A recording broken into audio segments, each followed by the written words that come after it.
قبیلے کی بہت بڑی تعداد وہ مسلمان بھی ہو گئی اور غلامی سے بھی بچ گئے، اور اب حقیقی طور پر اللہ اور اس کے رسول کے غلام بن گئے۔ آپ صلی اللہ علیہ وسلم نے ایک جگہ پڑاؤ کیا اور وہاں یہ معاملہ پیش آیا کہ حضرت عائشہ صدیقہ رضی اللہ تعالیٰ عنہ، کیونکہ انسانی ضرورت پیشاب اور بہانے کے لیے باہر جانا ہوتا ہے، کچھ فاصلے پر جنگل تھا جہاں وہ قافلہ ٹھہرا ہوا تھا، تو وہاں سے کچھ فاصلے پر اپنی قضائے حاجت کے لیے تشریف لے گئی، اور ادھر قافلے والے جو ہیں انہوں نے سمجھا کہ بھی رات کا ٹائم ہے، سو رہی ہوں گی، اس لیے انہوں نے اس ہودج کو اٹھایا اور اٹھا کر جو اونٹ تھا جس پر وہ سوار ہوتی تھی اس پر وہ باندھ دیا، اور قافلے کے چلنے کا اعلان ہو گیا۔ اب قافلہ وہاں سے روانہ ہو گیا۔ آپ صلی اللہ علیہ وسلم کو بھی پتہ نہیں کہ عائشہ تو موجود ہی نہیں، صحابہ کرام نے یہی سمجھا، جن کی ڈیوٹی تھی وہ جو ہے اونٹ جو ہے اس کو آگے نکیل پکڑ کر چلانے کی، تو انہوں نے کافی سوئے ہوئے ہوں گے۔ اب چلتے چلتے جو ہے کافی دیر چلتے رہے، تو دن کا کچھ حصہ جب کچھ حرارت محسوس ہونے لگی تو اس وقت آپ صلی اللہ علیہ وسلم نے قافلے کو ٹھہرنے کا حکم دیا تاکہ کھانا وانا کھا لیں، کچھ آرام کر لیں، پھر پچھلے پیر جو ہے قافلہ روانہ ہونا تھا۔ ادھر حضرت عائشہ صدیقہ رضی اللہ تعالیٰ عنہ جب اس مقام پر آئیں تو دیکھا کہ قافلے کا کوئی نام و نشان ہی نہیں، رات کا وقت ہے اور اکیلی لیکن بہادر تھی، اس لیے ادھر ادھر پہلے خیال آیا کہ میں اگر جنگل کے اندر سفر کروں گی تو رات کے وقت میں قافلہ تو مل نہیں سکتا، تو سفر کرنے سے کہیں جنگل میں گم ہو جاؤں گی، اس لیے مجھے اسی جگہ ٹھہرنا چاہیے۔ یہ فیصلہ انہوں نے کر کے تو وہاں ٹھہرے، اور تھوڑی دیر بعد نیند آ گئی، تھوڑی دیر بعد ان کو نیند آ گئی، اور نیند جو ہے وہ جب غالب آئی تو وہی زمین پر سو گئی، وہی جو چادر اوپر تھی وہ اوپر لی اور سو گئی۔ ادھر حضرت صفوان بن معطل رضی اللہ تعالیٰ عنہ، ان کی ڈیوٹی یہ تھی کہ قافلہ جس جگہ پڑاؤ کرتا تھا اس سے 2-3 میل پیچھے وہ ٹھہرتے تھے تاکہ قافلہ جب روانہ ہو جائے تو اس کے بعد دن چڑھے وہاں پہنچے، اگر کوئی گری پڑی قافلے کی چیز ہو اندھیرے میں تو اس کو اٹھا لائے۔ حضرت صفوان بن معطل جو ہیں جب وہ روانہ ہوئے، ادھر سورج جو ہے وہ بھی چڑھ گیا، انہوں نے کچھ فاصلہ رہتا تھا ابھی قافلے کی جگہ میں، تو انہوں نے دور سے کوئی نظر آئی چیز کہ کوئی چیز جو ہے شاید کوئی کپڑا رہ گیا ہے، چاچے وہ چلتے رہے، جب قریب پہنچے تو انہوں نے دیکھا یہ تو کوئی انسان ہے، پھر اور قریب آئے تو پردے سے پہلے حضرت عائشہ صدیقہ کو انہوں نے دیکھا ہوا تھا، تو انہوں نے کہا انا للہ و انا، کوئی بات صرف ان کی زبان سے یہ بغیر کسی رکاوٹ کے یہ کلمہ جاری ہو گیا انا للہ و انا الیہ، یہ تو ام المومنین یہاں رہ گئی، تو ان کے انا للہ پڑھنے سے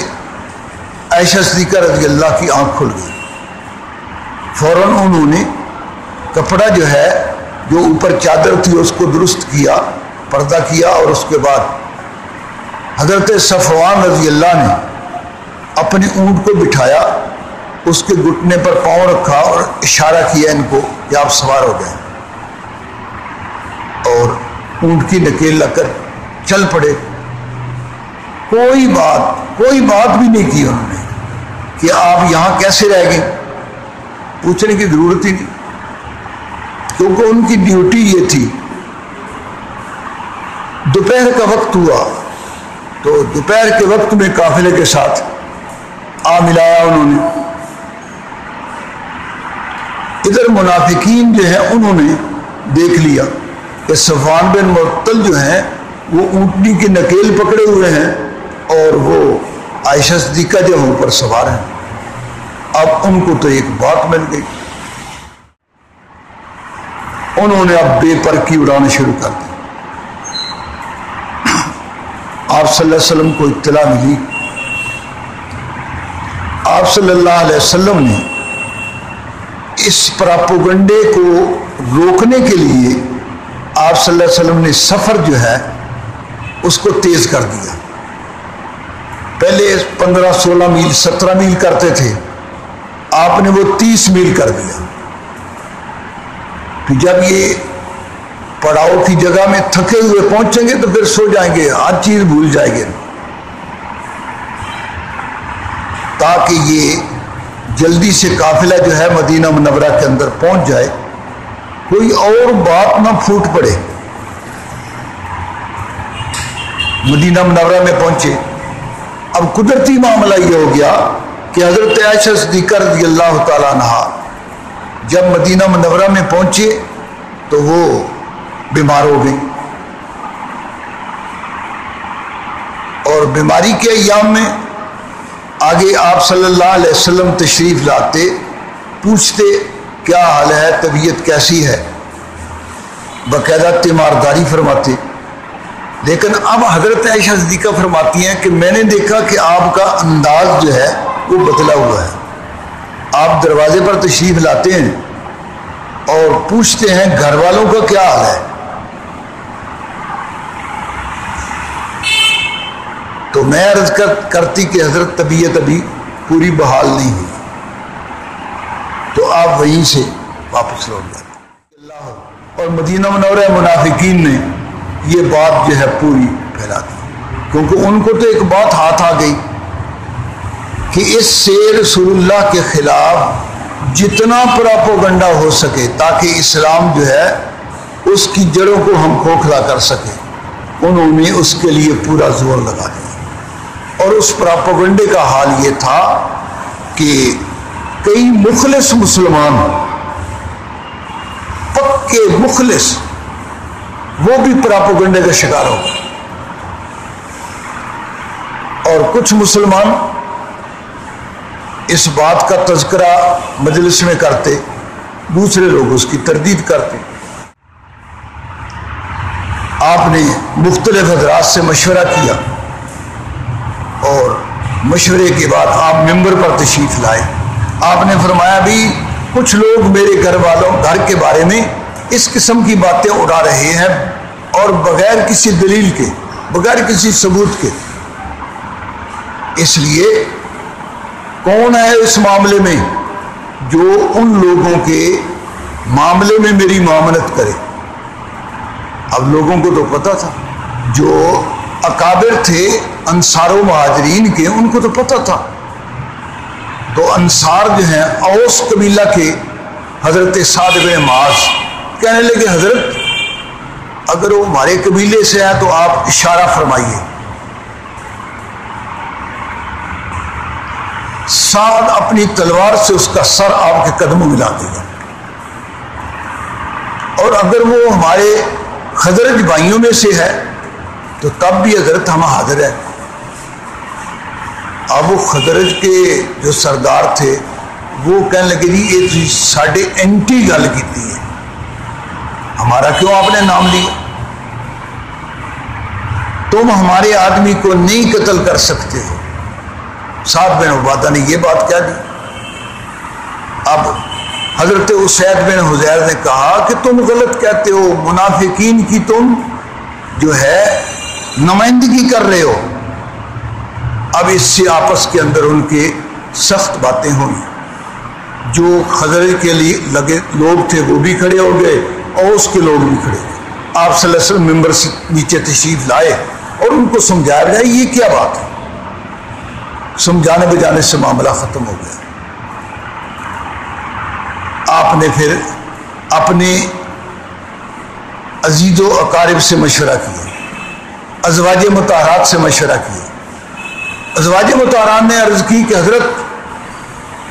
ہم نے ان کے اندر کوئی عیب نہیں دیکھا۔ دیکھ لو کیسی پاکیزہ عورتیں تھیں، حالانکہ سوتن پنے کے استعمال کا یہ موقع تھا، لیکن انہوں نے کہا نہیں حضرت ہم نے کوئی بات ایسی نہیں دیکھی۔ انہوں نے عرض کی کہ حضرت بریرہ سے پوچھ لو جو خادمہ ہے حضرت عائشہ صدیقہ کی، وہ خصوصی خادمہ تھی، زر خرید لونڈی تھی۔ حضرت بریرہ نے کہا کہ حضرت ان کے اندر کوئی عیب نہیں، وہ پاک باز ہیں، اور بس یہ ان کے اندر ایک سستی پائی جاتی ہے، نو عمر ہے، چھوٹی عمر ہے، نیند ان کو آ جاتی ہے، اور بعض اوقات آٹا گوندھ کر رکھتی ہیں اور اس کو ڈکنا یاد نہ رہا اچھی طرح، ادھر سے بکری آتی ہے آٹا کھا جاتی ہے۔ اس کے علاوہ ان کے اندر کوئی عیب نہیں ہے۔ جناب علی مرتضیٰ سے مشورہ فرمایا، انہوں نے کہا حضرت اگر اس وجہ سے آپ پر کوئی زد آتی ہے تو آپ اور نکاح کر لیجیے، عورتیں بتھیری ہیں۔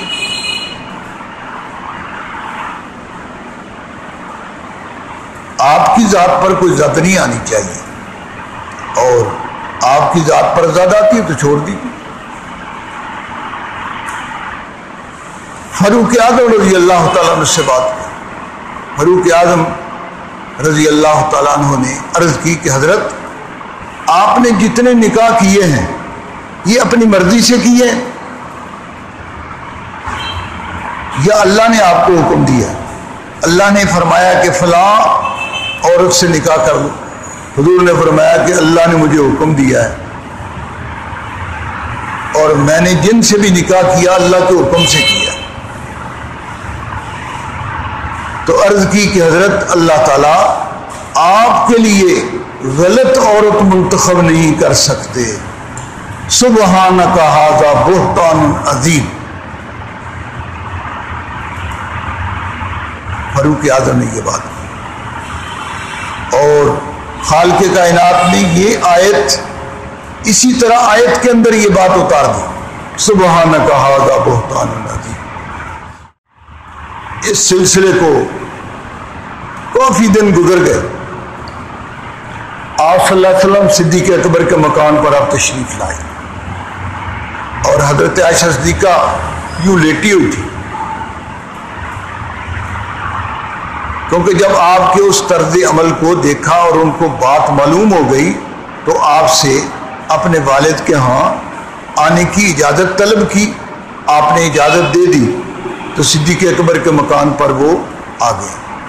تو اس طرح لیٹی ہوئی تھی، صدیق اکبر کے مکان میں آپ داخل ہوئے، اور حضرت ام رومان جو ہے صدیقہ کی والدہ تھی وہ بھی بیٹھی ہوئی تھی۔ تو آپ صلی اللہ علیہ وسلم عائشہ صدیقہ جہاں لیٹی ہوئی تھی تو چارپائی پر ان کے ساتھ ہی اسی چارپائی پر آپ بیٹھ گئے، اور آپ نے فرمایا کہ عائشہ اگر غلطی ہو گئی ہو تو تم اللہ سے معافی مانگ لو۔ اب جب یہ بات آپ نے کہی تو عائشہ صدیقہ رضی اللہ تعالی عنہا عرض کرنے لگی کہ حضرت پہلے تو اپنے والد سے کہا کہ ابا جی اس کا جواب دیں، پھر والدہ سے کہا، انہوں نے کہا جی ہم کیا حضور کو جواب دیں، بالآخر خود اٹھ کر بیٹھ گئی، حالانکہ کئی روز سے نہ کھایا پیا اور آنسو اتنے بہا دیے کہ آنسو اب آتے ہی نہیں تھے، اتنے آنسو بہائے۔ اور ابو بکر صدیق رضی اللہ تعالیٰ فرماتے ہیں کہ مجھے تو یہ خطرہ ہو گیا کہ اگر یہ بچی اسی طرح روتی رہی تو اس کی دل جو ہے اس کی شریانیں پھٹ جائیں گی، اس غم کی وجہ سے۔ تو عائشہ صدیقہ کہتی ہیں کہ اس کے بعد میں خود ہمت کر کے اٹھی، میں نے کہا تم لوگوں نے ایک بات ذہن میں لے آئے ہو تم لوگ، اگر میں اس کا انکار کروں اور اپنے آپ کو اس سے بری قرار دوں جیسا کہ واقعہ میں اس سے بری ہوں، تو تمہیں یقین نہیں آئے گا، اور اس کے بالمقابل اگر اس غلط بات کا جو کہ غلط ہے میں اقرار کر لوں تو تم سب کو یقین آ جائے گا۔ یہ اتنی، اور میرا حال جو ہے اس وقت میں تو